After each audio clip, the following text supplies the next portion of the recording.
बिस्मिल्लाहिर्रहमानिर्रहीम वमा अर्सलनाका इल्ला रहमतल लिल आलमीन। ब्रह्मानंदम ब्रह्मानंदम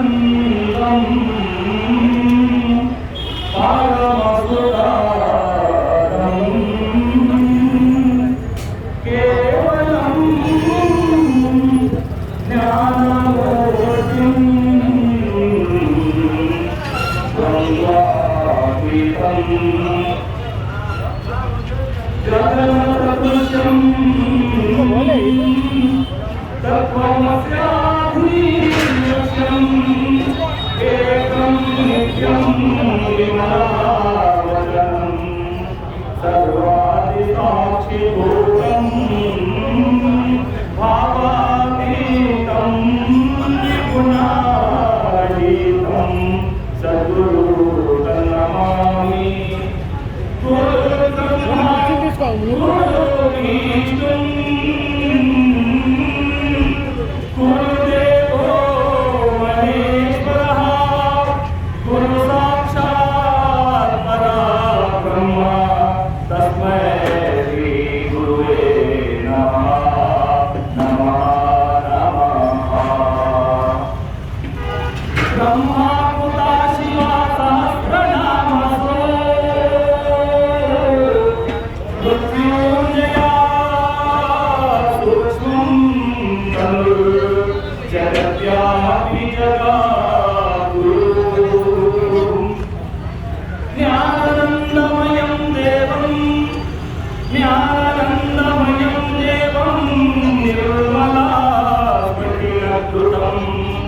आधारं सर्वविद्यानां आयत्रिवावपादये अज्ञानतिमिरान्धस्य ज्ञानाञ्जनप्रकाशयः इति मुहम्मद मुस्तफा जगद्गुरुवे नमः नमः नमः। महाजनुलारा, సద్భక్తులారా, విశ్వశాంతి ప్రేమికులారా, ఈ ఆధునిక కాలంలో అధర్మము విచ్చురిల్లిపోయినది. ఎటు చూసిన గొడవలు, కోట్లాటలు, దహనకాండాలు, అత్యాచారాలు మిగిలిపోయినవి. నీ మతము నా మతము, నీ కులము నా కులము, నీ గోత్రము నా గోత్రము, నీ భాష నా భాష, నీ ప్రాంతము నా ప్రాంతము, చిన్న పెద్ద, ధనవంతుడు అధికుడు, ధనవంతుడు మరి పేదవాడు, నలుపు తెలుపు అనే ఇటువంటి మన ఈ ఆధునిక కాలంలో ఇటువంటి విభేదాలు చాలా ఎక్కువగా పెరిగి ఉన్నాయి. సోదర మహాశయులారా, మరి ఇటువంటి కాల సమయంలో శాంతి ఎలా స్థాపించబడుతుంది, మరి ప్రజలలో నిజమైనటువంటి సమగ్ర సంపూర్ణమైనటువంటి శాంతి ఎలా ఏర్పడుతుంది అనే దానిపైన మా గురుజీ హజరత్ మౌలానా సిద్దిక్ దీన్దార్ చన్న బసవేశ్వర స్వాముల వారు ఈ ప్రపంచ శాంతి కొరకు ప్రాథమిక 5 సూత్ర విధానాలు చెప్పారు. ఈ ప్రాథమిక 5 సూత్ర విధానాలు ఏమిటి అంటే, 1వ సూత్రం ఏకో జగదీశ్వర, 2వ సూత్రం ఏకో జగద్గురు, 3వ సూత్రం సర్వ అవతార సత్య, 4వ సూత్రం సర్వధర్మ గ్రంథ సత్య, మరియు 5వ సూత్రం సమతా సమ్మేళన ప్రార్థన. ఈ 5 పంచశాంతి సూత్ర విధానాలను మా గురించి చెప్పారు ఈ ప్రపంచ శాంతి కొరకు. సోదరులారా, ఏ విధంగా అయితే మానవుడి యొక్క బుద్ధితో చెక్కబడిన సూత్ర విధానాలు ఈ ప్రపంచంలో శాంతికి హామీ ఇవ్వలేవు. మరి ఈ ప్రపంచంలో శాంతికి హామీ ఇచ్చే సూత్ర విధానాలు అవి ఎలా ఉండాలి, అవి ఎక్కడి నుండి రావాలి? మానవుడి మీద నుండి వచ్చే సూత్రాలు శాంతిని స్థాపించలేవు. ఏ విధంగానైతే ఆ పరమాత్ముని తరపు నుంచి ఈ ప్రపంచంలో ఏదైతే సూత్రాలు విధానాలు వచ్చాయో కేవలం ఆ సూత్ర విధానాలు మాత్రమే ఈ ప్రపంచంలో శాంతికి హామీ ఇవ్వగలవు. మానవుడి బుద్ధితో చెక్కబడే సూత్రాలు ఎప్పటికీ కూడా శాంతికి హామీ ఇవ్వలేవు. ఆ భగవంతుని తరపు నుంచి వచ్చినటువంటి సూత్ర విధానాలు, ఆ సూత్ర విధానాలే ఈ ప్రపంచంలో శాంతిని నెలకొల్పగలవచ్చు.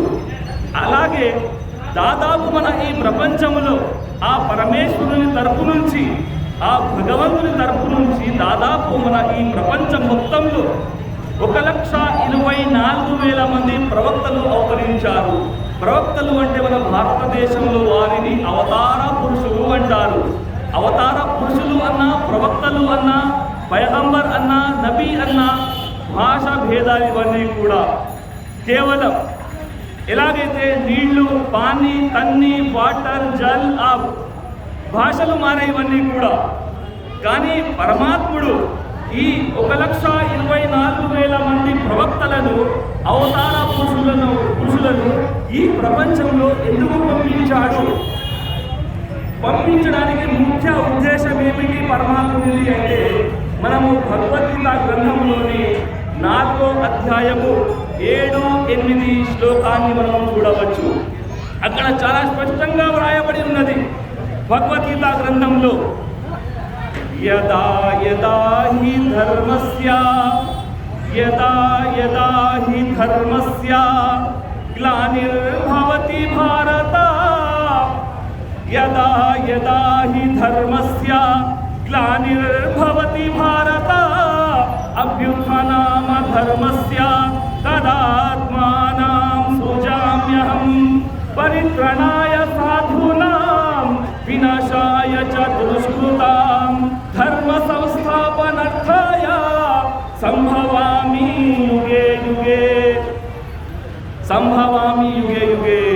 యదా యదా హి ధర్మస్య గ్లానిర్భవతి భారత అభ్యుత్థానామ ధర్మస్య తదాత్మానాం సృజామ్యహం పరిత్రాణాయ సాధూనాం వినాశాయ చ దుష్కృతాం ధర్మ సంస్థాపనార్థాయ సంభవామి యుగే.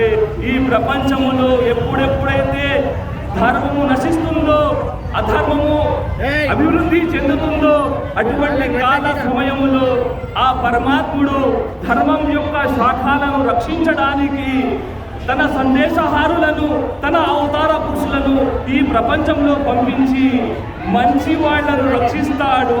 దుష్టత్వాలు, దుర్మార్గాలు, అక్రమాలు, అన్యాయాలు, దోపిళ్ళు, దొంగతనాలు చేసే వారిని నాశనం చేస్తాడు అని భగవద్గీత గ్రంథం చాలా స్పష్టంగా తెలియపరుస్తుంది. సోదర మహాశయులారా, అంటే ఆ అవతార పురుషులు ఈ ప్రపంచంలో ఎందుకు వచ్చారు, వారి రాకడకు ముఖ్య కారణం ఏమిటి అనే దాని గురించి మనము తెలుసుకుంటే భగవద్గీతలో ఎంత చక్కటి జ్ఞానాన్ని మనకు బోధించింది.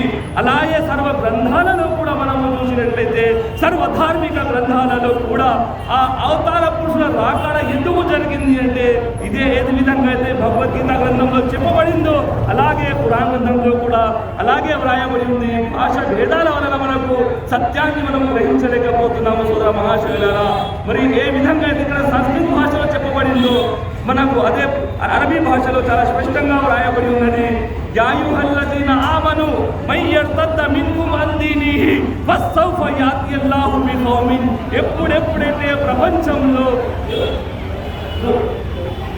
ధర్మము నశిస్తుందో, అధర్మము పెరుగుతుందో, అభివృద్ధి చెందుతుందో, అటువంటి కాల సమయంలో ఆ భగవంతుడు తన అవతార పురుషుల వెంట పెట్టుకొని వస్తాడట. చూడండి, ధార్మిక గ్రంథాల రహస్యాలు ఎలా మనకు స్పష్టంగా ఎటువంటి చక్కటి జ్ఞానాన్ని బోధిస్తున్నాయి. అందుకనే మా గురుజీ అన్నారు, ఏకో జగదీశ్వర అనగా ఈ సర్వ సృష్టికి ఆ భగవంతుడు ఒక్కడే, అనేక మంది కాదు. భాష భేదాలు, కొందరు గాడ్ అంటారు, అల్లా అంటారు, దేవుడు అంటారు, వాహెగురు అంటారు. భాష భేదాలు ఇవన్నీ కూడా. కాబట్టి ఇవన్నీ విషయాలు కూడా మనకు ధార్మిక గ్రంథాలలో వ్రాయబడి ఉంది. ఏకో జగదీశ్వర, ఈ సృష్టికి ఈశ్వరుడు ఒక్కడే, అనేక మంది కాదు. ఇది సర్వధర్మ గ్రంథాలలో ఆధారాలతో సహా మా గురుజీ చెప్పారు. మరి మనకు చూసినట్లయితే అనేక ధార్మిక గ్రంథాలలో కూడా దీని ఆధారాలు దొరుకుతాయి. అలాగే సర్వ అవతార పురుషులందరూ సత్యవంతులు. ఈ ప్రపంచంలో అవతరించినటువంటి 1,24,000 మంది అవతార పురుషులు, వీళ్ళందరూ సత్యవంతులు. మరి మన భారతదేశంలో అవతరించినటువంటి అవతార పురుషులు ఎవరు అంటే శ్రీరామ, శ్రీకృష్ణ, శ్రీ గౌతమ బుద్ధ అవతారం. వీళ్ళు కూడా మా అవతార పురుషులే, వీళ్ళు కూడా మా అవతార పురుషులే. ఎప్పుడెప్పుడైతే ఎక్కడెక్కడైతే పాపాలు జరిగాయో, ధర్మం నశించిందో, మానవ జాతిని సన్మార్గం చూపించడానికి అంధకారం నుండి జ్యోతి వైపుకు ప్రజలను మరలించడానికి, జ్యోతి వైపుకు తీసుకురావడానికి ఈ ప్రవక్తలు వచ్చి మానవత్వం అంటే ఏమిటి, ధర్మం అంటే ఏమిటి, ధర్మం ఏం చెప్తుంది, మానవుడు ఎలా జీవించాలి, దాని గురించి బోధిస్తూ వచ్చారు ఈ అవతార పురుషులు అందరూ కూడా. వారి అందరి సందేశం కూడా ఒక్కటే, తెలియని కారణంగా నువ్వు వేరు నేను వేరు, నీ భాష నా భాష, ఎక్కడ కూడా ఈ విధంగా ధర్మగ్రంథాలు ఎక్కడ చెప్పలేదు సోదర మహాశివులారా. ఈ ప్రపంచంలో ఆ పరమాత్మ తరపు నుంచి ఎన్ని గ్రంథాలైతే అవతరించాయో, ఎంతమంది అవతార పురుషులు అవతరించారో, వాళ్ళందరూ కూడా ఆ భగవంతుని యొక్క సందేశాన్ని తీసుకొచ్చి ప్రజలకు అందించారే తప్ప తన తరపు నుంచి ఏ విషయం కూడా ప్రజలకు చెప్పలేదు సోదరులారా. ఏ విషయం కూడా తన తరపు నుంచి చెప్పలేదు. ఏదైతే విషయం భగవంతుడు అతనికి ఆదేశించాడో అదే విషయాన్ని తీసుకొచ్చి మాకు చెప్పారే తప్ప తమ స్వార్థం కొరకు తమ తరపు నుంచి ఏ విషయాన్ని కూడా మాకు చెప్పలేదు అవతార పురుషులు. కాబట్టి అటువంటి అవతార పురుషులు, సాధువులు, సంతులు, ఋషులు, మునులు, ఔలియల్లాలు ఈ ప్రపంచంలో అవతరించి మన ఈ భారతదేశాన్ని ఒక పూలాహారంగా తీర్చిదిద్దారు, ఒక పూలాహారంగా తీర్చిదిద్దారు. కానీ ప్రజలు ఈ పూలాహారంగా తీర్చిదిద్దినటువంటి జ్ఞానంతో చాలా దూరంలో ఉన్నారు సోదర మహాశివులారా. ఈనాడు చూడండి, ఒక నగ్నత్వాన్ని చూడడానికి 3 గంటల పాటుగా సినిమా చూస్తున్నారు కూర్చొని. కానీ భగవద్గీత గ్రంథంలో శ్రీకృష్ణుడు ఏం చెప్పాడు, మరి యేసుక్రీస్తు ఏం చెప్పాడు బైబిల్లో, మరి ఖురాన్లో అసలు ఏం రాయబడి ఉంది అని తీసి చదివే సమయం లేదు సోదరులారా. మరి శాంతి ఎలా వస్తుంది, ఎలా మన జీవితాల్లో ఎలా శాంతి వస్తుంది, ధర్మం? అందుకనే భగవద్గీత గ్రంథంలో చాలా స్పష్టంగా రాయబడి ఉన్నది. భగవద్గీత గ్రంథంలో మనము చూసినట్లయితే 16వ అధ్యాయము 23వ శ్లోకంలో చూడండి, తీసి చూడండి. అక్కడ చాలా స్పష్టంగా ఒక జ్ఞానం చెప్పాడు కృష్ణుడు మనకు చక్కగా. యహ శస్త్ర విధి మృదుచ వర్తతే, యహ శస్త్ర విధి మృదుచ వర్తతే, కామకారతః న సిద్ధి మమ అప్నోతి న సుఖం న పరాం గతిం. యహ శస్త్ర విధి అంటాడు. ఏ మానవుడైతే ధర్మంలో చెప్పినటువంటి విషయాన్ని విడిచి తన ఇష్టానుసారముగా జీవిస్తాడో అటువంటి మానవుడు సిద్ధిని పొందడు, సుఖము పొందడు, ఉత్తమగతిని పొందలేడు, మోక్షాన్ని పొందలేడు. అంటే ఏమర్థమైందండి ఈ శ్లోకం ద్వారా? అంటే ప్రతి మానవుడు కూడా ధర్మంలో చెప్పినటువంటి కారణంగా, ధర్మంలో ఏదైతే చెప్పబడిందో దానికి అనుకూలంగా ఉండి దానిని ఆచరించాలి, దానిని అమలుపరచాలి, శాస్త్రాన్ని వ్యతిరేకం చేయకూడదు. శాస్త్రాన్ని అనువయ్య సత్వవిధి అందుకనే శ్రీకృష్ణుడు అన్నాడు, శాస్త్రబద్ధంగానూ ఉండాలి, శాస్త్రానికి వ్యతిరేకంగానూ ఉండకూడదు అని మనం ఇక్కడ భగవత గ్రంథంలో తెలుస్తుంది సోదర మహాశివులారా. కాబట్టి ప్రతి ధర్మంలో కూడా మంచి విషయాలు ఉన్నాయి, అవి ప్రజల దాకా రావాలి, తెలుసుకోవాలి. భగవంతుని యొక్క జ్ఞానం, మానవ జన్మ ఇది గొప్ప జన్మ. శతకోటి జీవరాశులలో ఉత్తమ జన్మ, రాముడు అన్న ఉత్తమ జన్మ, పవిత్ర జన్మ, మానవ జన్మ, పవిత్ర జన్మ, మానవ జన్మ. ఇటువంటి గొప్ప వరం భగవంతుడు మానవుడిని పుట్టించాడు గొప్ప మానవుడిగా. అందుకని శాస్త్రంలో రాయబడి ఉంది, యదా బ్రహ్మం తదా పిండాండం. ఈ సర్వ బ్రహ్మాండం నీ పిండంలో ఉంది. కాబట్టి ఏదైతే ఈ పంచభూతాల సృష్టిలో ఏవైతే ఉన్నాయో ఈ విశ్వంలో అవన్నీ కూడా మానవునిలో దాచిపెట్టాడు భగవంతుడు. ఎందుకు ఇంత గొప్ప జన్మనిచ్చాడు భగవంతుడు. ఒక జంతువు భాష, ఒక జంతువు మాట్లాడదు. పిల్లి భాష వేరు, కుక్క భాష వేరు, ఏనుగు భాష వేరు, ఒండే భాష వేరు. ఎన్ని జీవరాశులు అయితే ఉన్నాయో వాటి వాటి భాషలు వేరు వేరు భాషలు ఉంటాయి. కానీ మానవుడు ఈ సర్వ జంతువుల భాషలను మాట్లాడగలడు. ఈ మానవుడు ఇటువంటి గొప్ప వరాన్ని కలిగి ఉన్నాడు. మానవుడు ఈ సృష్టికి అధిపతి. మానవుడు గొప్ప స్థానాన్ని కల్పించి మానవుడి సవాళ్ళు ఈ సృష్టిలో పుట్టించాడు. ఎందుకు? తాగి తిని చనిపోవడానికా? కాదు కాదు, బ్రహ్మజ్ఞానాన్ని తెలుసుకోవడానికి. బ్రహ్మజ్ఞానాన్ని తెలుసుకోకపోతే నువ్వు ప్రపంచంలో పుట్టి కూడా లాభం లేదు అంటాడు. బ్రహ్మజ్ఞానాన్ని తెలుసుకోవాలి. खुदा का इरफान को हासिल करना, खुदा के इरफान को ब्रह्म ज्ञानम, खुदा का इरफान అంటే బ్రహ్మ జ్ఞానం.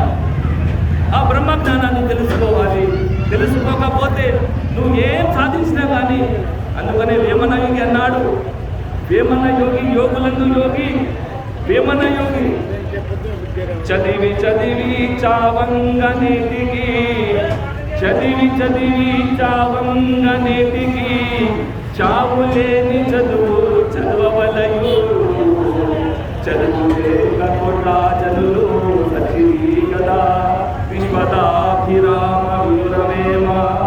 చదివి చదివి చావంగనేటికి, చావులేని చదువు చదవవలయు, చదువు లేక కోట్ల జనులు సచ్చిరి కదా విశ్వదాభిరామ వినురవేమ. ఒకడు డాక్టర్ అయ్యాడు, ఇంజనీర్ అయ్యాడు, పెద్ద బిజినెస్ మ్యాగ్నెట్ అయ్యాడు. ఈ అన్ని చదువులు కూడా కేవలం నీ జాతిని కొట్టకోసమే పోయాయి కదరా. మరి చావులేని చదువు చదివావా? చావులేని చదువు అంటే ఏమిటి? దానిని అరబీ భాషలో చెప్పబడింది, ముద్దు సబ్ల అంత ముద్దు మర్నేసే పైలే మర్జా, మర్నేసే పైలే మర్జా. అరే ఇదేం చదువు అండి? ప్రతి కూడా చచ్చిపోట. ఇదేం చదువు అంటే ఈనాడు ఈ సాధులు, సంతులు, ఔలియల్లాలు, సూఫీలు, మహానీయులు ప్రపంచాన్ని విడిచిపెట్టి వెళ్ళిపోయారు. కానీ వారిని తెలుసుకునేవారు, వారిని పూజించేవారు లోకంలో ఉన్నారు కదా అండి. ఇటువంటి చదువు నువ్వు వెళ్ళిపోయినా కానీ ఈ బస్తీలో నిన్ను తలుచుకునేవారు ఉండాలి, నీ పూజలు జరపాలి. అటువంటి చదువు ఈ చదువులు జ్ఞానం కొట్ట కోసమే. కానీ ఆ బ్రహ్మ జ్ఞానాన్ని సాధించినవనుకో, ఆ చదువు చదివినవనుకో, నువ్వు చనిపోయినా కానీ ప్రజలలో మిగిలి ఉంటావు. ఇది చదువు అసలు చదువురా అన్నాడు ఆ వేమన యోగి, ఆ మహానుభావుడు. అటువంటి మహానుభావుని యొక్క జ్ఞానంతో మనము ఈనాడు చాలా దూరంలో ఉన్నాము సోదరులారా. కాబట్టి మన ఈ ప్రపంచంలో శాంతి ఎలా వస్తుంది? ధర్మ గ్రంథాల ద్వారా వస్తుంది. మానవుడి బుద్ధితో ఈ ప్రపంచంలో శాంతిని స్థాపించలేము. ప్రతి యుగంలో కూడా ధర్మం ద్వారా శాంతి వచ్చింది. ధర్మంలో శాంతి ఉన్నది. మానవుని బుద్ధి ద్వారా ఏదైతే సూత్రాలు వస్తాయో అవి శాంతికి హామీ ఇవ్వలేవు. కాబట్టి ఆ పరమాత్మ తరపు నుంచి వచ్చినటువంటి 1,74,000 మంది అందరూ కూడా ఈ సందేశాన్ని ఈ మానవ జాతి అందరికీ కూడా వినిపించారు. కాబట్టి అటువంటి జ్ఞానాన్ని మనం తెలుసుకుంటే మన జీవితము ధన్యమవుతుంది. మనము పరమాత్మునికి దగ్గర అవుతాము. మరియు పరమాత్మునికి మనం దగ్గరైతే ఏదైతే పిశాచాలు, ఏదైతే దుష్ట శక్తులు ఉన్నాయో అవి మన దగ్గరికి కూడా రావు సోదర మహాశివులారా. కాబట్టి ఈనాడు మనము చూస్తున్నాము భారతదేశంలో ఎటు చూసినా గొడవలు, కోట్లాటలు జరుగుతున్నాయి. కాబట్టి ఇవి ధర్మజ్ఞానం లేని కారణంగా మాత్రమే తప్ప ధర్మజ్ఞానం తెలిసిన వారు ఇటువంటి వాటికి పాటు పడరు. ఎందుకు జరుగుతుంది ఈనాడు? ఏ ధర్మ గ్రంథంలో కూడా చెప్పలేదు సోదరులారా. భగవద్గీత గ్రంథంలో ఒక విషయం రాయబడి ఉంది. భగవద్గీత గ్రంథంలో కర్మణ్యవాపి కారస్తే మా ఫలేషు కదాచన అంటాడు. కర్మణ్యవాపి కారస్తే మా ఫలేషు, నువ్వు మంచి కర్మలు చేస్తూ ఉండు, ఫలము గురించి నువ్వు చింతించకు, నీకు ఫలము దొరుకుతుంది అంటాడు కృష్ణుడు. అంటే మనం మంచి కార్యములు చేయాలి అని చెప్తుంది భగవద్గీత గ్రంథం బోధిస్తుంది తప్ప చెడు చేయమని భగవద్గీత గ్రంథం కానీ, ఖురాన్ కానీ, బైబిల్ కానీ బోధించదు సోదర మహాశివులారా. కాబట్టి మంచి వాక్యాలు ఉన్నాయి.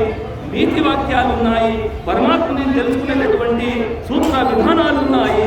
వాటి ద్వారా మనం పరమాత్మని తెలుసుకొని ఈ అవతార పురుషుడు శివుడు ఎందుకు వచ్చాడు ఈ ప్రపంచంలో, వినాయకుడు ఎందుకు వచ్చాడు ఈ ప్రపంచంలో, రాముల వారి రాకడ ఎందుకు జరిగింది ప్రపంచంలో, యేసుక్రీస్తుల వారు ఎందుకు వచ్చారు ఈ ప్రపంచంలో, దావూదు ప్రవక్త ఎందుకు వచ్చారు ఈ ప్రపంచంలో, మరి యేసుక్రీస్తుల వారు ఈ ప్రపంచంలో ఎందుకు వచ్చారు, మహనీయ దైవిక ప్రవక్త హజరత్ ముహమ్మద్ సల్లల్లాహు అలైహి వసల్లం జగద్గురు కల్కి అవతార మహాపురుషుడు ఈ ప్రపంచంలో ఎందుకు వచ్చాడు, వాడి రాకడకు ముఖ్య ఉద్దేశాలు ఏమిటి తెలుసుకోవాలి.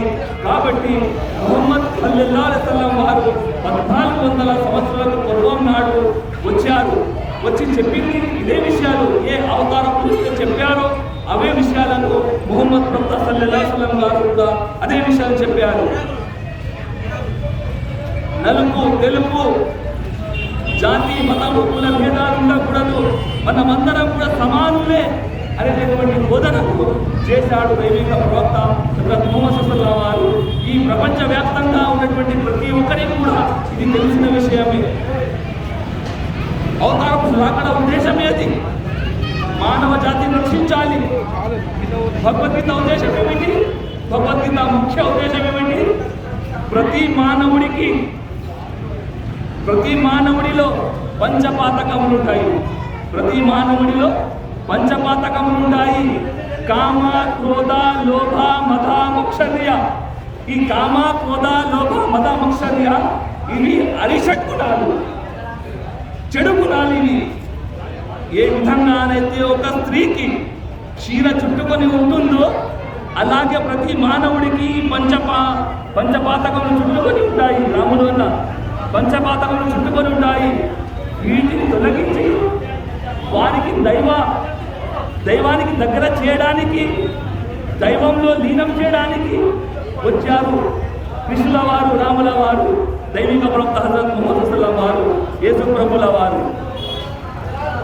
ప్రతి మానవుడి ఎందుకనే భగవద్గీత గ్రంథంలో రాయబడి ఉన్నది ఈ విషయము.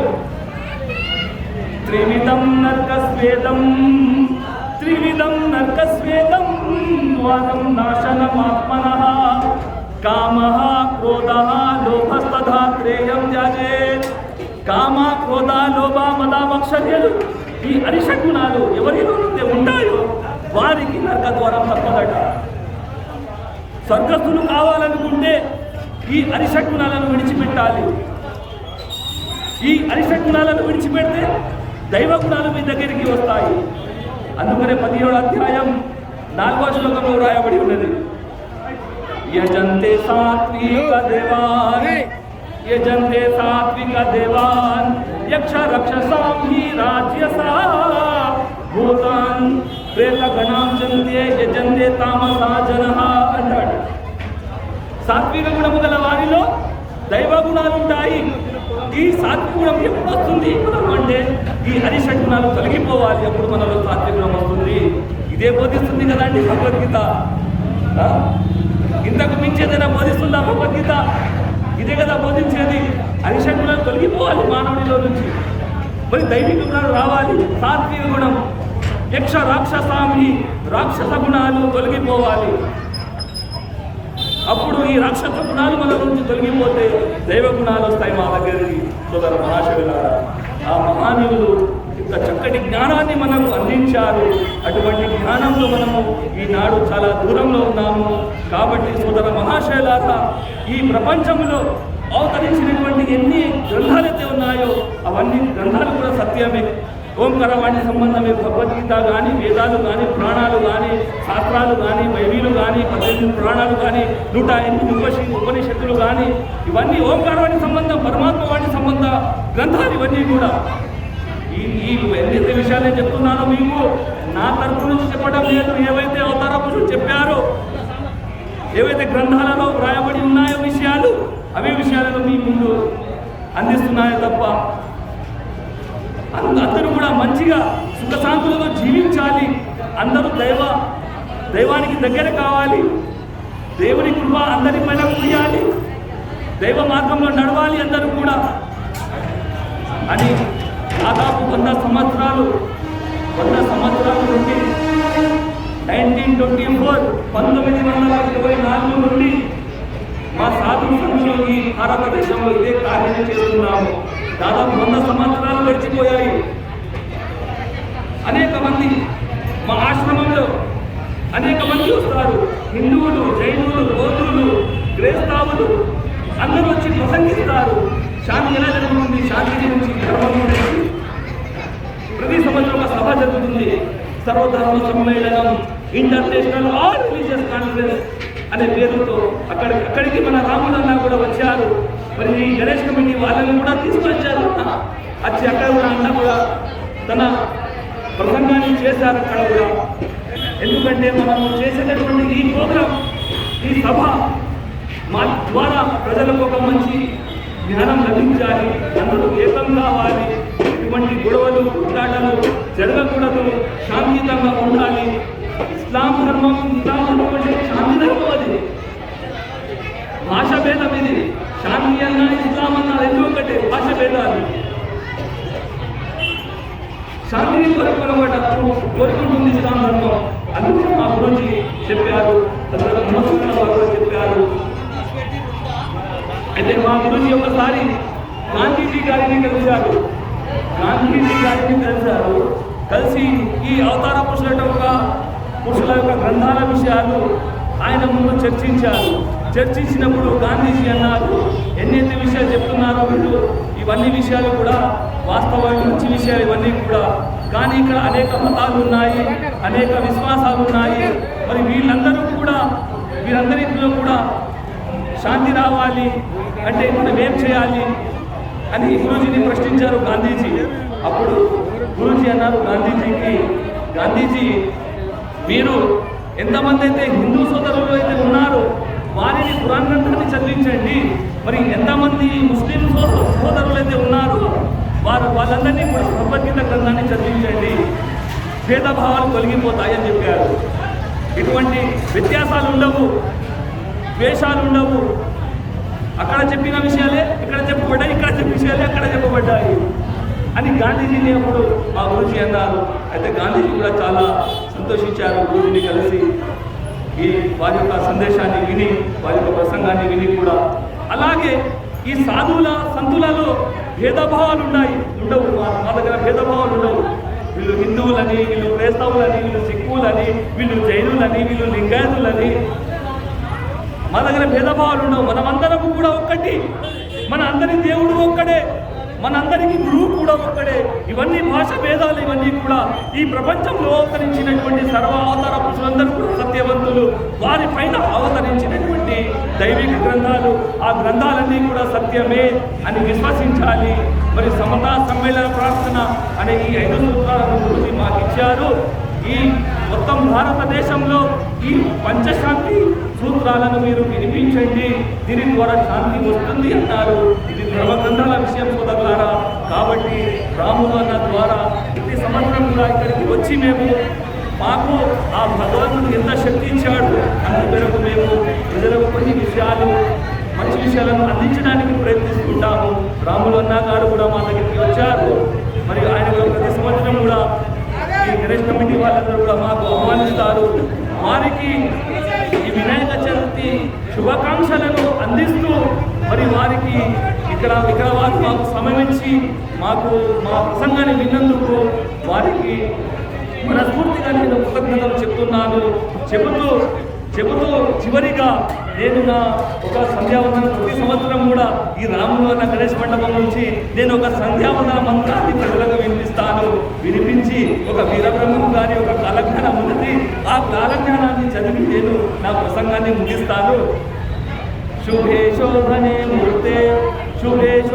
మూర్తే శ్రీ గోవింద గోవింద మహావిష్ణురజ్ఞాయ ప్రవర్తమానస్య ఆధ్యా బ్రాహ్మణః ద్వితీయ ప్రారబ్ధే पार्थिवकल्प अनंताकल्प कूर्माकल्प ब्रह्माकल्प वराहकल्प श्वेतवाहकल्प प्रलयकल्प पादमुकल्प सावित्रीकल्प नवाकल्पानां मध्ये षष्ठमे श्वेतवराहकल्पे स्वयंभव सर्वशिषा उत्तमा तामसा रैवता चक्षुषा वैवस्वता सूर्या अग्नि ब्रह्मा रुद्रा दक्षास रौस्या भोष्या चतुर्दशा मन्वन्तराणां मध्ये सप्तमे वैवस्वता मस्वन्तरे मन्वन्तरे युधिष्ठिरा विक्रमार्काशाली वाहन विजयाभिनन्दन नागार्जुन कुलशचक्राणां मध्ये तृतीयाशाली वाहन शके कृता त्रेता द्वपरान्ते द्वतरीं सहस्रान्विता चतुर्लक्षब्दे कलियुगे प्रथमा पादे पंचसहस्राधिवर्षे प्रथमा मासे प्रथमा पक्षे प्रथमे हानि त्रयोदशे घटिका द्विजत्वर्णं सप्ता घटिका घृता प्रथम प्रणयं काले लक्ष योजना विस्तीर्णं जम्बूद्वीपे अधुना विमला सत्कुला भवता कल्पात वृक्षाया विन्युक्त देदीप्यमाना रत्ना सिंहासनस्य प्रस्थित यंत्रा रासे चतुर्दशा वर्णवर्णितः सहस्र योजना विस्तार रासे पूर्वा पर्वता शिखरी तदोज पतकायुता युगनोन्नता कथंबर वृक्षा देपितस्या मंदरस्य प्रान्ते इंद्रा कसेरोता मृगा भक्ति नागा तोमया गंधर्वा चारेणी भर्तीता नववर्षात्मिके मध्य भारत वर्षे भारता किं पुरुषा इला भूता पुरुषभद्रा अस्मिका रमणीका मंदारणा केतु मलक्ष्य नवकंड मंडल मध्ये प्रताखंडे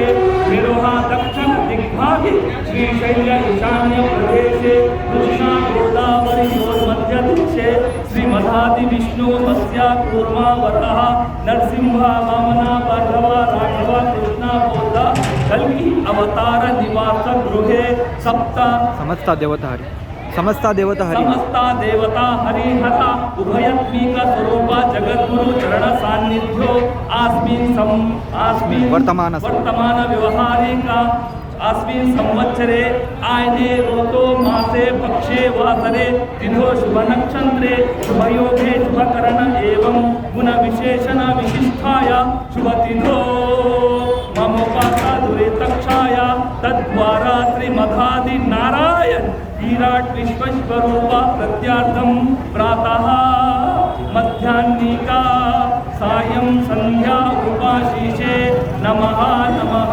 नमः नमः चिपले दंडनक पय्येरो नरुलारा चिपले दंडनक पय्येरो नरुलारा गुरुनि चेरि मृत्तिले मृत्युलने चेरो चिपले दंडनक पय्येरो नरुलारा गुरुनि चेरि मृत्तिले मृत्युलने चेरो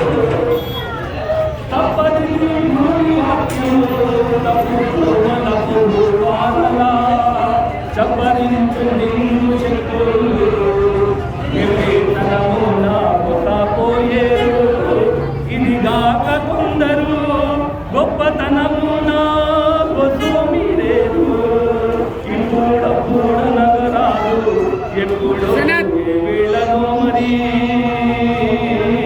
గుప్పు గుప్పున దాటిపోయేటి గుర్రా పడుగులు పడును చెప్పలే దండనక పోయేరు నరులారా గురుని చేరి ముక్కితే చేరు తప్పనిది గురుని వాక్యము తప్పు తప్పు వారలా చెప్పరించుని శక్తులు విపేతనము నామపోయేరు ఇదిగాక కొందరు గొప్పతనమున లేరు ఇప్పుడు కూడా నగరాలు ఎప్పుడో వీళ్ళను మరి గుప్పున దాటిపోయేటి పొడుగులు ఎరుపడును ఆకాశము ఎర్రనవును రాళ్ళ వర్షం కురియును ఆరు మతములు ఒక్కటవును ఇది వీరగుని వాక్యము తప్పదు హరి గోవింద గోవింద హరి గోవింద గోవింద శివ గోవింద గోవింద హరి గోవింద గోవింద